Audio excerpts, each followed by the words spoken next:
Tuhan kerinduanku, bersujud dalam tempat kudus-Mu. Sekarang ku menyembah-Mu di dalam roh dan kebenaran. Inilah pujian dan penyembahan dari hatiku, Tuhan. Oh, Kaulah segalanya di dalam hidupku. Sekarang ku berikan seluruh cintaku hanya bagimu. Hanya Kau Yesusku menara dalam hidupku, di hatiku. Kaulah segalanya.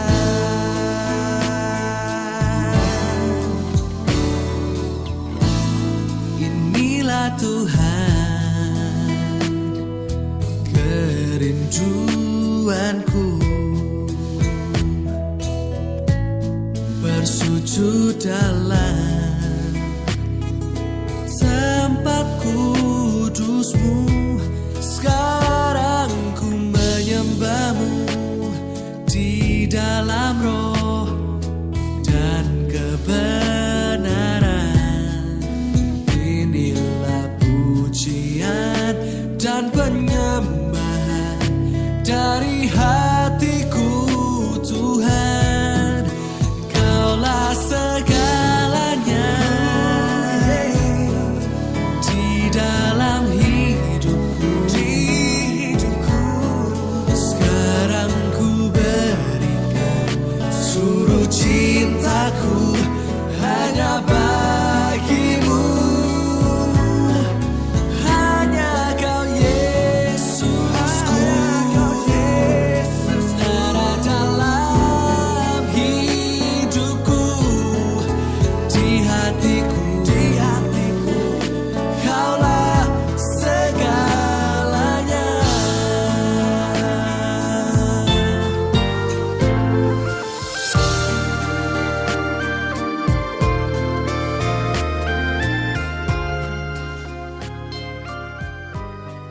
Inilah kami ya Tuhan, pada pagi hari ini datang ke hadirat-Mu yang kudus.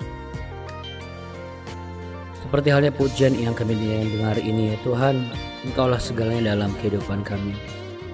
Kami berterima kasih atas setiap kebaikan Tuhan yang Tuhan berikan. Nafas kehidupan, kesempatan untuk bisa memperbaiki dan menjadikan hidup kami lebih berharga dari yang sebelumnya kami tidak tahu apa-apa. Urapi kami semua agar kami dibekali dan dipenuhi dengan hikmat marifat surgawi. Dari apa yang kami dengar, apa yang kami baca, kami boleh menarik sebuah makna yang nyata dan juga bisa kami lakukan dalam kehidupan kami sehari-hari. Kami rindu menjadi pelaku-pelaku firman. Kami rindu menjadi pribadi-pribadi yang bisa Tuhan pakai. Karena kami adalah orang-orang pilihan Tuhan. Kami juga berdoa bagi rekan kami yang lain. Kiranya Roh-Mu yang memanggil mereka, agar mereka boleh bangun dari wajah Tuhan dan memuji menyembah Tuhan bersama-sama dengan kami.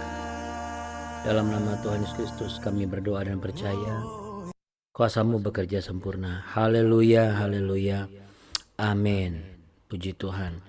Ya, shalom Bapak Ibu sekalian, selamat pagi.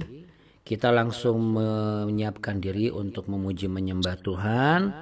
Dan seperti biasa, saya mohon izin untuk kalau selama ini langsung saya mute beberapa supaya tidak tumpang tindih suaranya. Oke, baik Bapak Ibu, ini adalah pujian yang akan kita berikan buat Tuhan kita Yesus Kristus yang baik, sangat baik, teramat baik, selalu baik, selamanya-lamanya baik.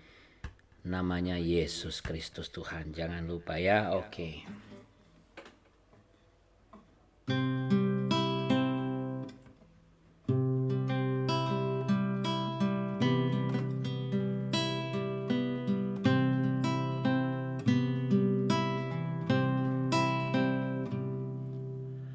Kau hiasi kehidupanku dengan kemurahan-Mu. Kau rancangkan masa depanku penuh dengan harapan. Aku ada saat ini, semuanya karena kasih-Mu. Aku hidup hari ini, semua karena perbuatan-Mu. Terima kasih Yesus, Engkau sangat baik, teramat baik bagiku.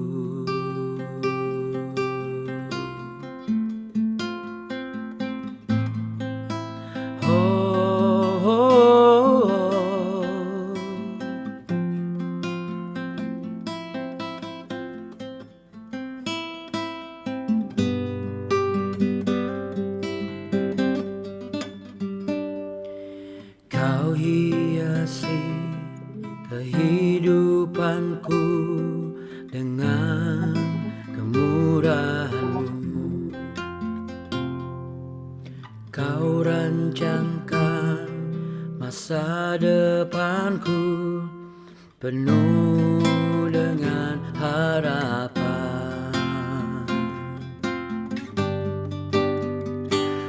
Aku ada saat ini, semuanya karena kasih-Mu.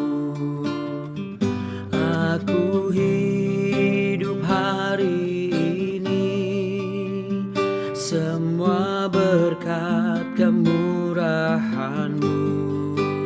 Terima kasih Yesus, Engkau sangat baik, teramat baik.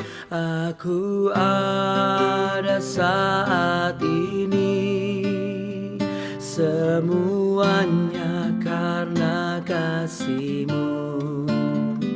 Aku hidup hari ini, semua berkat kemurahan-Mu. Terima kasih Yesus, Engkau sangat baik, teramat baik bagiku.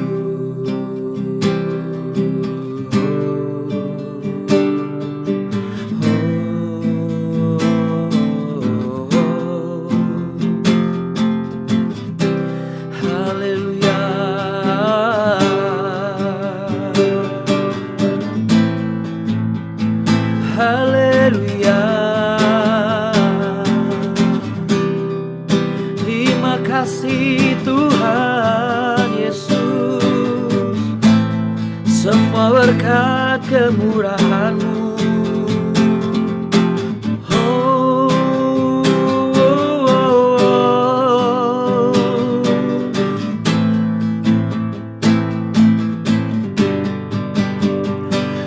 Aku ada saat ini, semuanya karena kasih-Mu. Aku hidup hari ini, semua berkat kemurahan-Mu. Terima kasih Yesus, terima kasih Yesus, terima kasih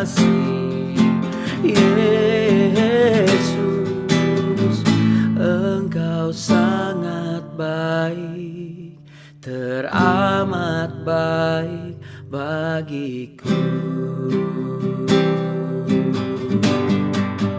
Kiranya Engkau memberkati aku berlimpah-limpah dan memperluas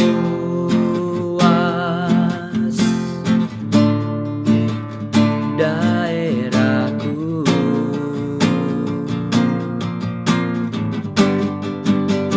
dan kiranya tangan-Mu menyertai aku dan melindungi aku daripada malapetaka, sehingga kesakitan, ya Tuhan, tidak menimpa aku. Mari kita buka tangan sama-sama, terima berkat Tuhan. Kiranya Engkau memberkati aku berlimpah-limpah, oh, dan memperluas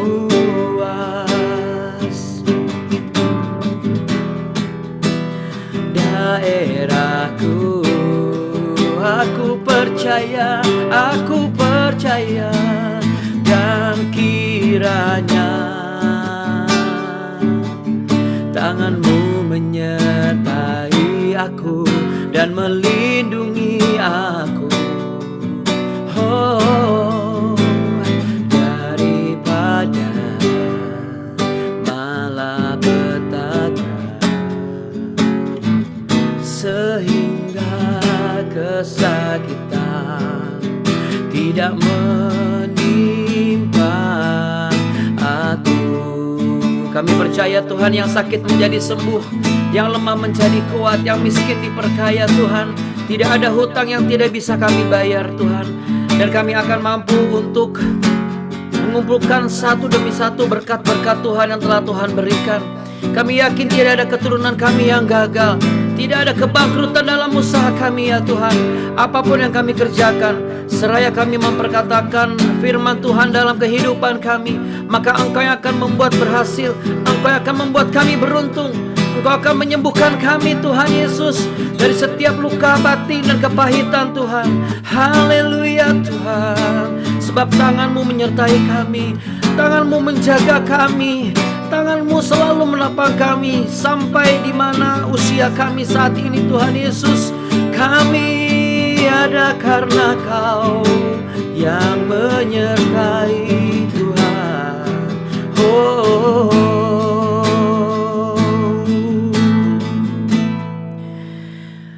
aku ada saat ini, semuanya karena kasih-Mu.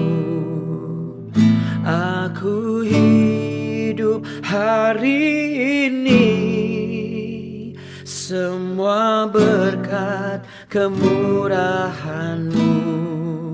Terima kasih Yesus. Aku ada saat ini, semuanya karena kasih-Mu. Aku hidup hari ini, semua berkat kemurahan-Mu. Terima kasih Yesus. Terima kasih Yesus. Terima kasih Yesus. Engkau sangat baik, teramat baik bagiku.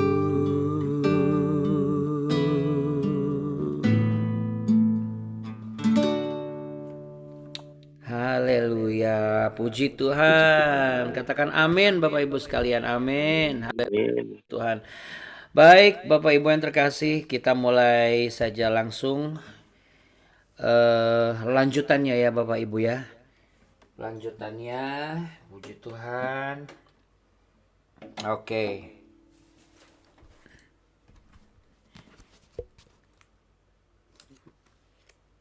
Lanjutan hakim-hakim kemarin ya Bapak Ibu.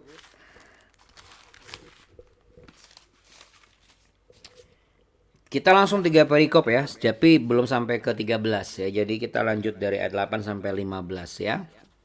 Oke. Kan kemarin sudah tuh 12 1 sampai 7. Sekarang Hakim-hakim pasal 12 ayat yang ke-8 sampai ayat yang ke-15. Oke, ada 3 hakim-hakim di sini ya Bapak Ibu ya. Pertama tentang sebentar, kok nggak kelihatan. Ebzan ya. Oh, Ebzan. Oke. Ebzan. Sesudah dia, maka Ebzan dari Betlehem memerintah sebagai hakim atas orang Israel. Ia mempunyai 30 anak laki-laki. 30 anaknya perempuan dikawinkannya keluar kaumnya, dan 30 anak perempuan diambilnya dari luar kaumnya untuk anak-anaknya lelaki itu. Ia memerintah atas orang Israel 7 tahun lamanya. Kemudian matilah Ebzan, lalu dikuburkan di Betlehem. Elon. Sesudah dia, maka Elon orang Zebulon memerintah sebagai hakim atas orang Israel. Ia memerintah atas orang Israel 10 tahun lamanya. Kemudian matilah Elon orang Zebulon itu, lalu dikuburkan di Ayalon di tanah Zebulon. Abdon. Sesudah dia, maka Abdon bin Hillel orang Piraton memerintah sebagai hakim atas orang Israel. Ia mempunyai 40 anak laki-laki dan 30 cucu laki-laki, yang mengendarai 70 ekor keledai jantan. Ia memerintah atas orang Israel 8 tahun lamanya. Kemudian matilah Abdon bin Hillel orang Piraton itu, lalu dikuburkan di Piraton di tanah Efraim di pegunungan orang Amalek. Oke, ya. Bapak Ibu dan saudara yang terkasih, apakah Bapak Ibu pernah dengar satu nama ini? Harvey Ball. Pernah dengar nama Harvey Ball? Bukan Harvey Davidson ya, itu Harley Davidson. Atau Harvey Maleholo ya, Anda mungkin masih ingat Harvey Maleholo ya, yang nyanyi lagu Indonesia Jaya. Harvey Ball, apa sih Abuna? Coba sekarang Anda ambil handphone, Anda lagi pakai handphone ya. Kalau lagi ngetik WA itu kan suka ada gambar-gambar yang smiley gitu kan.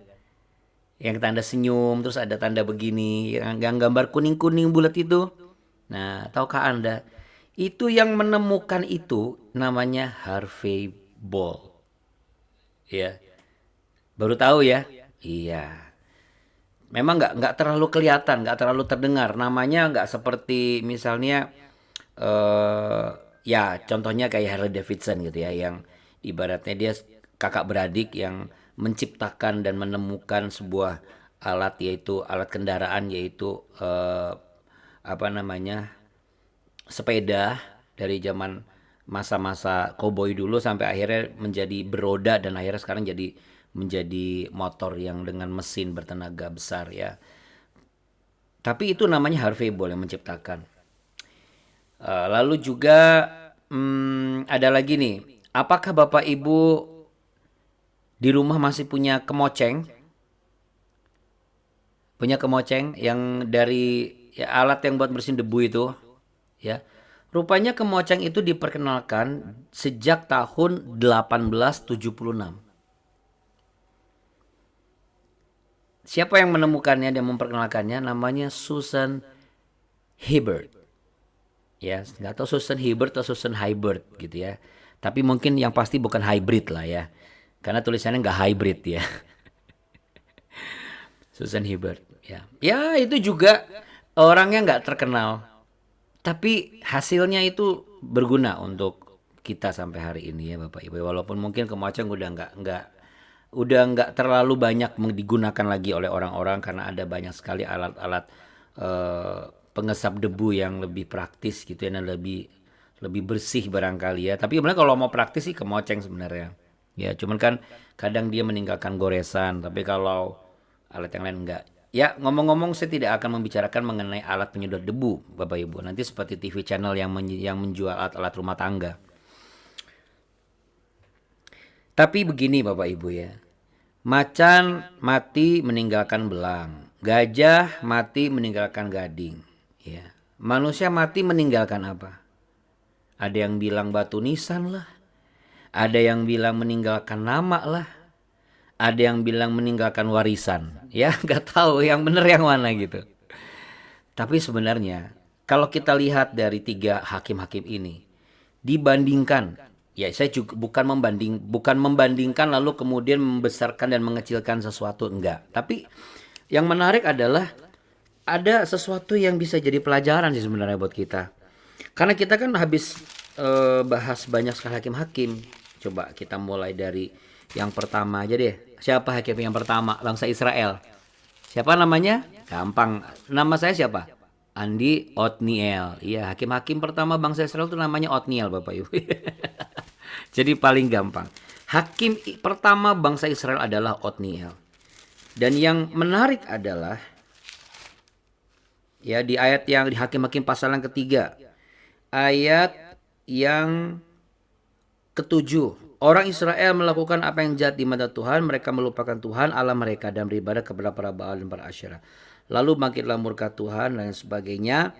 Nah, di ayat yang ke-9, lalu berserulah orang Israel kepada Tuhan, maka Tuhan membangkitkan seorang penyelamat yang dikatakan sebagai hakim bagi orang Israel, yakni Otniel. Nah, roh Tuhan menghinggapi dia. Lalu kemudian juga ada Samgar, ada Ehud, ya. Kalau Samgar nih walaupun sedikit,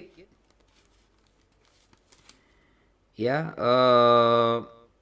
dia juga ikut mengamankan bersama dengan Ehud. Sampai akhirnya Tuhan memakai Deborah. Ya, lalu Barak juga. Kita udah pelajari banyak pelajaran di sana. Sampai Gideon, sampai akhirnya ada Abimelekh, ya, orang pribadi yang ambisius banget sampai bunuh semua saudara-saudaranya sendiri. Nah, kalau bicara mengenai Ebzan, Elon dan juga Abdon ini, ya bisa dikatakan mungkin ini adalah nama-nama yang hampir tidak terdengar di dalam Alkitab ya Bapak Ibu ya. Kenapa? Karena memang kenyataannya tidak ada catatan-catatan yang seperti halnya orang-orang yang biasanya dipakai dengan urapan yang luar biasa seperti katakanlah Daud, katakanlah Saul, ya kan? Kemudian katakanlah tokoh-tokoh lain gitu ya.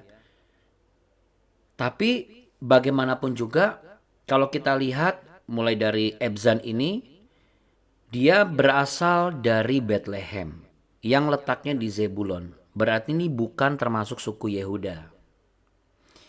Akan tetapi dalam masa tugasnya dia, hasilnya adalah dia kaya dan berpengaruh. Dari mana kita tahu? Dia memiliki 30 anak laki-laki dan 30 anak perempuan. Anda bisa bayangkan kalau kita punya 30 anak laki-laki dan 30 anak perempuan lalu kita besan, widih.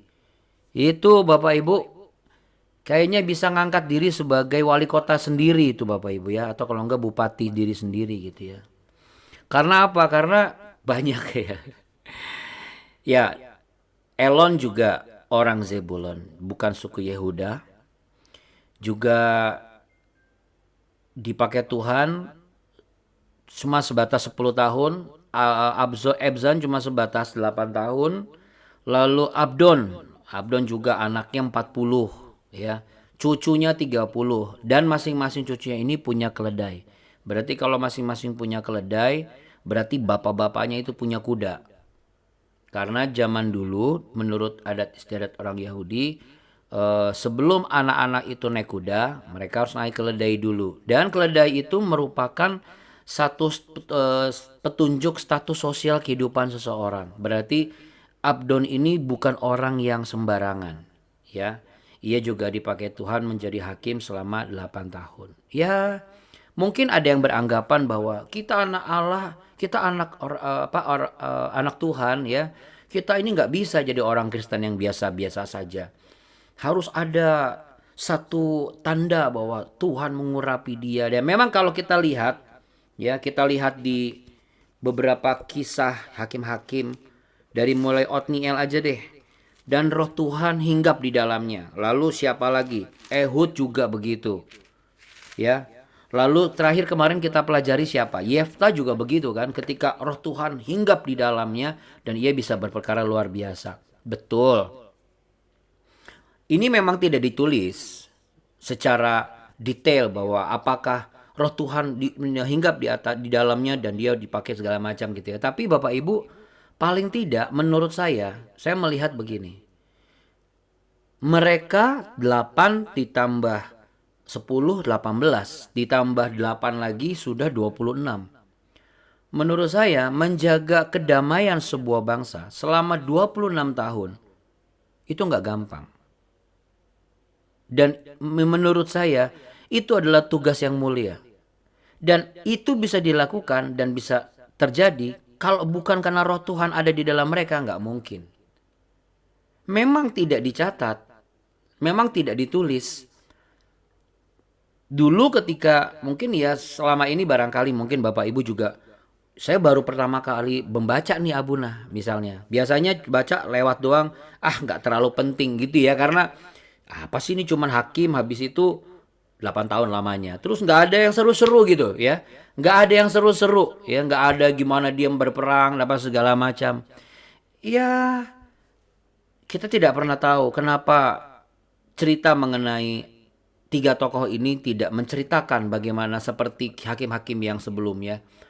Bagaimana mengalahkan sebuah bangsa yang besar, lalu kemudian ada peristiwa yang mengikutinya yang luar biasa. Akan tetapi Bapak Ibu, kita perhatikan lagi. Baik di tokoh yang pertama, ataupun tokoh yang kedua, ataupun tokoh yang ketiga ya. Kita lihat yang pertama.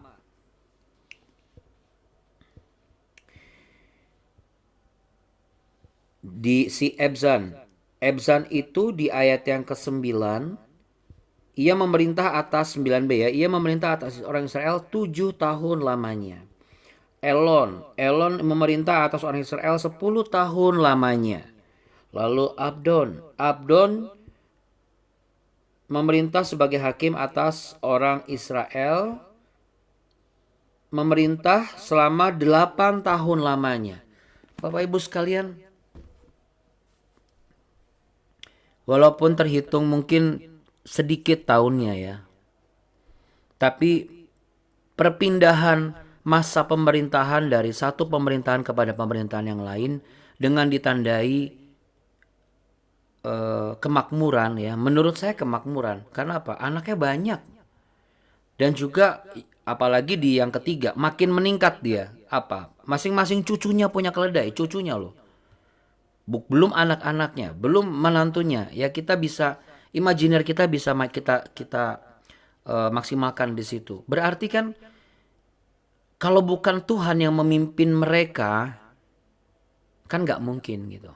Maksudnya apa Abuna? Abuna bicara begini.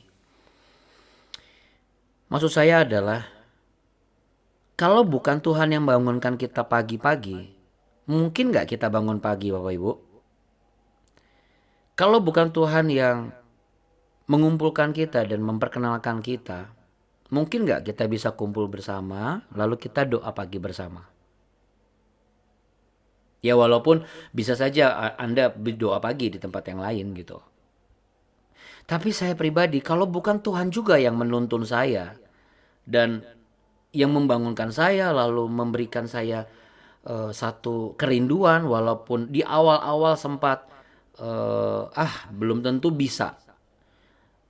Bahkan tidak sedikit orang-orang juga meragukan saya apakah saya bisa bangun subuh, lalu kemudian karena saya pun sendiri tidak yakin saya bisa bangun subuh setiap hari, lalu untuk apa gitu ya. Tapi sekarang saya menyadari bahwa ini kalau bukan roh Tuhan yang menggerakkan nggak mungkin. Berarti Bapak Ibu, kalau kita sudah bisa bangun pagi, dan kita bisa ikuti kegerakan Roh Tuhan, akan sangat disayangkan tiba-tiba besok kita tidak mau digerakkan lagi sama Roh Tuhan. Sama seperti gini, kita datang ke satu tempat, kita makan kenyang, enak lagi. Terus biayanya nggak mahal. Lalu ngapain kita cari-cari yang mahal-mahal? Belum tentu enak. Tapi memang kadang-kadang manusia selalu begitu. Satu, antara sungkan. Dua, antara bosen lah. Gitu-gitu terus. Tiga, atau dia memang tidak mau mengikuti kegerakan Tuhan. Lalu, bagaimana jika lo tiba-tiba Tuhan lagi menggerakkan kita ke sini, lalu kita ngotot ke arah sana, dan hak istimewa kita dicabut, hak hidup kita hilang. Kira-kira apa yang akan kita pertanggungjawabkan? Bagaimana dengan keturunan-keturunan kita? Ada banyak orang tua, ada banyak juga anak muda yang merasa dekat dengan Tuhan, melekat dengan Tuhan, tapi lupa untuk mengajak orang tuanya melekat dengan Tuhan. Ada orang tua yang melekat dengan Tuhan, dipakai Tuhan luar biasa, tapi enggan untuk mengajak anak dan menantunya melekat dengan Tuhan. Ini perlu kita cermati. Sehingga ketika kita nanti dipanggil Tuhan, seperti apa? Apakah hanya warisan saja yang kita tinggalkan? Apakah hanya nama kita saja yang diingat? Atau ada satu tugas yang sudah kita lakukan, yaitu apa? Kita sudah dan kita sering dan kita tidak jemu-jemu untuk apa? Mengajak mereka melekat dengan Tuhan. Ya, entah misalnya diajak bareng sama kita, atau sekalipun aku nggak cocok, mah. Oke, cari apa yang cocok. Tapi kita lihat, kita pantau, bener nggak nih bertumbuh. Jangan ya udah carilah mana yang kamu cocok. Tapi kita nggak pernah pantau, kita nggak pernah ngobrol sama mereka, kita nggak pernah tahu apakah pilihan mereka itu membuat mereka bertumbuh atau tidak. Karena setiap orang bisa dipakai kok oleh Tuhan Bapak Ibu. Bahkan untuk diri kita mengingatkan teman lama kita saja di usia tua kita bisa lakukan itu. Daripada kita hanya memikirkan, aduh nanti kalau mati gimana ya. Mikirin itu terus. Atau misalnya, aduh badan sakit. Karena memang kalau sudah, maaf ya, mohon izin untuk yang sudah usia. Saya pun nanti juga akan begitu. Saya berusaha untuk tidak seperti itu, tidak sesakit itu, misalnya dengan menghindari makanan yang tidak sehat. Tapi setiap orang ada juga yang sudah pola makan sehat, tapi ternyata tetap aja badannya sakit. Lalu apakah kita hanya berkutat dengan rasa sakit itu? Apakah kita hanya yang penting ya udah, yang penting anak saya masuk gereja lah, yang penting anak saya punya Tuhan? Nggak bisa loh Bapak Ibu. Kalau Alkitab mencatat sampai sedetail itu, sampai keledainya aja bisa dicatat. Ini menunjukkan bahwa setiap manusia punya kitab kehidupan. Manusia saja bisa mencatat dan bisa mencari sejarah manusia lain. Apalagi Tuhan yang memiliki hidup kita dan yang menciptakan setiap manusia di muka bumi ini. Sudah sangat jelas pasti dia punya catatan-catatan kehidupan kita. Nah, pagi hari ini, sudahkah kita mengambil kesempatan itu? Karena siapapun bisa dipakai Tuhan untuk jadi alat perpanjangan tangan Tuhan. Termasuk Bapak Ibu yang ada di BW ini dan juga saya juga. Intinya adalah bukan tentang jadi tenar. Dipakai Tuhan itu nggak harus tenar. Tetapi dipakai Tuhan itu adalah karena kita tulus mau dipakai oleh Tuhan dan mau merendahkan diri dan hati kita di hadapan Tuhan. Bahkan kita juga mau merendahkan hati kita untuk berhadapan dengan orang yang mungkin belum tentu akan terima kita. Ketika kita mengajak dia untuk berdoa, untuk baca Alkitab, untuk bertumbuh bersama. Bahkan saya bukan beyakin ya, tapi mungkin saja ketika Anda, ayo ikut mama yuk ke BW. Apaan BW? Udah gila pagi banget. Nggak sedikit kok orang yang ngomong kayak begitu. Nggak sedikit. Tapi kita nggak boleh jemu-jemu untuk ngajak. Tinggal dua pilihannya. Kita bosan ngajak orang untuk bangun pagi, atau sampai orang itu bosan kita ajak bangun pagi. Sampai akhirnya dia bangun pagi. Terserah dia mau ikut atau enggak. Menurut saya, kita jangan kalah. Kita harus tetap ngajak terus dan ingatkan terus. Ayo ikut. Emang kenapa? Dari kalau kamu pilihan kamu seperti apa, kamu nggak tahu. Coba kita ngobrol. Bukan adu ilmu ya. Tapi coba apa yang kamu tahu, apa yang kamu maknakan. Karena ada banyak orang sekarang itu hanya melihat hamba Tuhannya. Hanya melihat berapa followernya. Cuman sekedar melihat gitu aja. Lalu menilai. Nggak pernah melihat bagaimana apakah saya ini sudah belum. Penting loh nih Bapak Ibu. Saya saja nggak bosan-bosan. Saya ngajak anak-anak saya, walaupun anak saya kadang-kadang ya namanya anak kadang suka bangun susah. Tapi kalau disorong kan jamnya bertabrakan. Ya. Bahkan untuk orang-orang terdekat aja, termasuk juga orang-orang yang juga pelayanan atau apa bagaimana. Ada begitu banyak alasan. Tapi bukan kita nggak mau tahu alasan mereka. Sekali lagi Bapak Ibu ya, ini hal yang paling sederhana. Karena kalau misalnya mereka mengikuti dengan cara mereka, kita pantau, apakah yakin kita bisa pantau mereka? Paling enak itu kan adalah ketika kita dan orang-orang terdekat kita itu sepakat. Walaupun tidak satu tempat, tapi sepakat di jam itu kita ketemu. Kalau kita sama-sama bertumbuh, saya sangat yakin. Apa yang ada di dalam kehidupan tiga tokoh ini ada di dalam kehidupan kita. Mungkin kita tidak terkenal dan tidak setenar orang-orang yang lain yang dipakai Tuhan secara luar biasa yang maha dahsyat itu. Tetapi ketika kita sudah tidak di dunia ini lagi, kita meninggalkan keturunan-keturunan yang dilihat oleh orang. Dan ini paling penting, selama kita ada, kita membawa damai Bapak Ibu. Kita kan nggak pernah tahu sisa waktu hidup kita berapa tahun lagi. Nah, kita membawa damai nggak di dalam kehidupan keluarga kita, di dalam kehidupan tatanan sosialnya kita, atau ketika kita datang kita bawaannya rusuh, jadi orang jadi rusuh banget gitu gara-gara ada kita gitu. Kita bawa damai nggak, bawa ketenangan nggak gitu, ya? Artinya kita bukan problem maker, tapi problem solver gitu. Sekalipun kita nggak selalu bisa memberikan solusi yang terbaik adalah ini gitu. Tapi paling tidak ada di dalam ada kita, di mana ada kita di situ selalu ada kedamaian, ada kesejahteraan. Makanya bagaimana caranya Abuna? Kita buka di Mazmur 34 Bapak Ibu. Ini caranya gampang, ditulis di sini ya.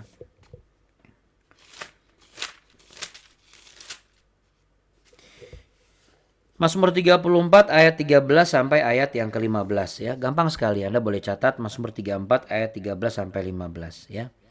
Siapakah orang yang menyukai hidup, yang mengingini umur panjang untuk menikmati yang baik? Siapa? Ya, saya juga mau. Bagaimana caranya? Baca ayat 14 sampai 15. Jagalah lidahmu terhadap yang jahat dan bibirmu terhadap ucapan-ucapan yang menipu. Jauhilah yang jahat dan lakukanlah yang baik. Carilah perdamaian dan berusaha mendapatkannya. Jadi kita nggak berhak untuk mengatakan, ya cuma 8 tahun, ya cuma 10 tahun. Kenyataannya, untuk mencari perdamaian dan berusaha mendapatkan suatu kedamaian pun tidak segampang itu. Jadi jangan pernah memandang remeh sesuatu yang diperjuangkan dengan begitu rupa hanya karena dia tidak tenar. Karena sekarang ada banyak orang Kristen. Kebanyakan sih diletakkannya kalau nggak ke tokoh atau organisasi atau ya sesuatu yang layak untuk diperdebatkan dan diperbincangkan lalu diikuti. Tenar nggak? Ah kalau nggak tenar ngapain? Padahal di atas semua itu ada yang lebih penting. Yaitu Tuhan yang menuntun. Makanya Bapak Ibu, saya mau ngajak Bapak Ibu nyanyi dulu nih. Gak usah pakai lirik ya. Hidup ini adalah kesempatan. Hidup ini untuk melayani Tuhan. Jangan sia-siakan waktu yang Tuhan beri.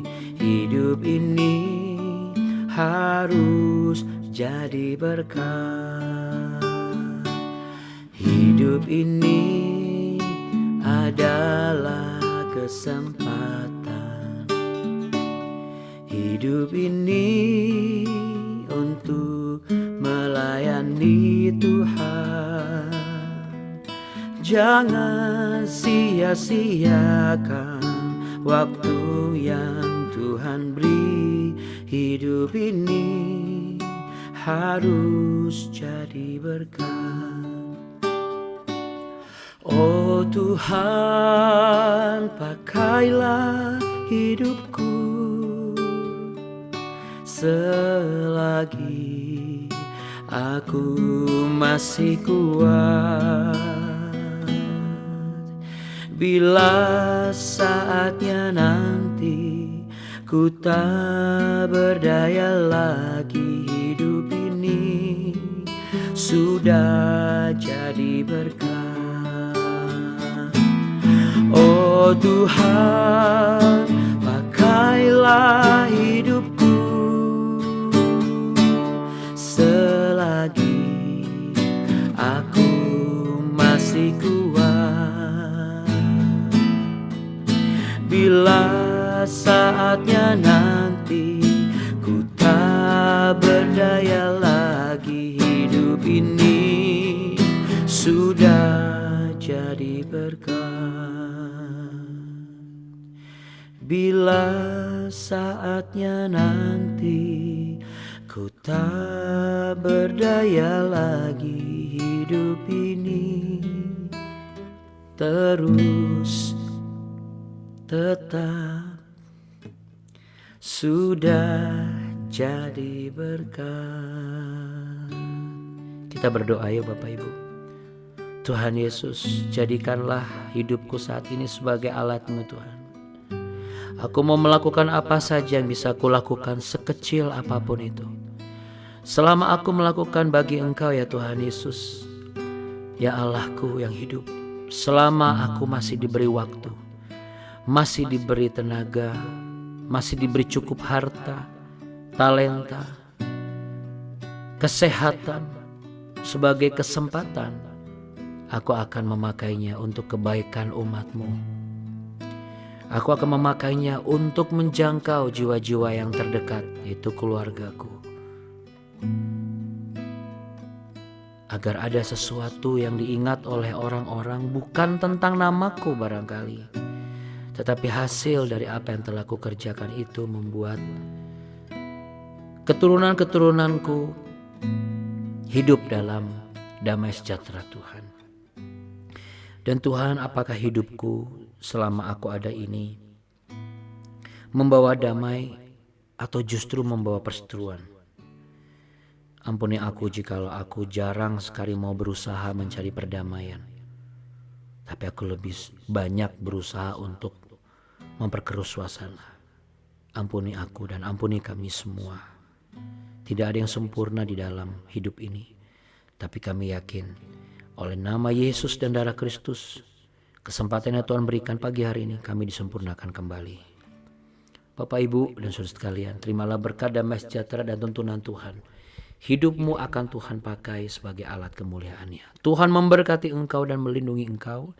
Tuhan menyinari engkau dengan wajah-Nya dan memberi engkau kasih karunia. Tuhan menghadapkan wajah-Nya kepadamu, memberimu perlindungan, kekuatan, dan damai sejahtera. Tidak ada suami yang biasa saja. Setiap suami luar biasa jikalau mau dipakai Tuhan. Demikian juga istri, anak-anak, mertua, menantu, siapapun saudara akan luar biasa jikalau Anda mau memberi diri untuk dipakai sebagai alat kemuliaan-Nya. Mari yang sepakat sama-sama katakan amin. Amin. Haleluya. Puji Tuhan. Amin. Haleluya. Puji Tuhan ya. Oke, Bapak Ibu yang dikasih Tuhan Yesus Kristus. Sebelumnya saya mau tanya nih, besok ada yang mau kesaksian nggak? Kalau nggak ada yang mau kesaksian, eh besok, ah, kalau mau kesaksian besok tapi bukan sekarang, karena sekarang kan sudah mau kerja. Besok kan hari Sabtu. Besok hari Sabtu kan ya? Iya, Oh iya betul. iya betul. Iya. Kalau nggak ada kesaksian, kita libur dulu. Tapi kalau ada kesaksian, besok kita masuk lagi. Bagaimana? Ada yang mau kesaksian nggak? Oke. Kalau gitu bagaimana kalau kita besok libur dulu? Atau masih mau ketemu lagi pagi-pagi? Mau dong. Pak Tampu Bolon bilang mau dong. Iya sih. Oke deh. Kalau gitu Itu berarti besok satu ada itu kesaksian ya. Bagi-bagi cerita besok ya. itu Oke. itu karena waktunya lebih panjang, nggak ada mikirin kerja rumah tangga. Iya iya iya. Besok ya.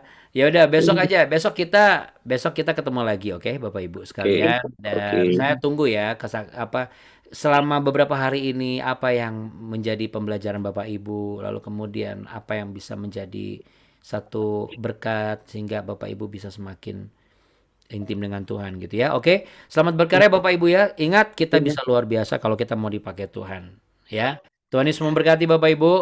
Iya. Makasih. Karya baik kemuliaan Terima Tuhan. kasih, Abuna. Shalom. Makasih Bunda, makasih semuanya Sama-sama. Bapak Ibu. Kita kasih Ya jempol Buna, dulu, thank you dua-dua jempol. Budis. God bless. Oke, pagi ya, Tuhan berkati ya. Amin. Oke, Kasih ya Buna. sama-sama. Tuhan berkati. Terima kasih ya Makasih, Buni Abuna. juga Ya. semuanya. Kasih ya Thank Buna. you. Terima kasih ya Bun. Iya. Terima kasih.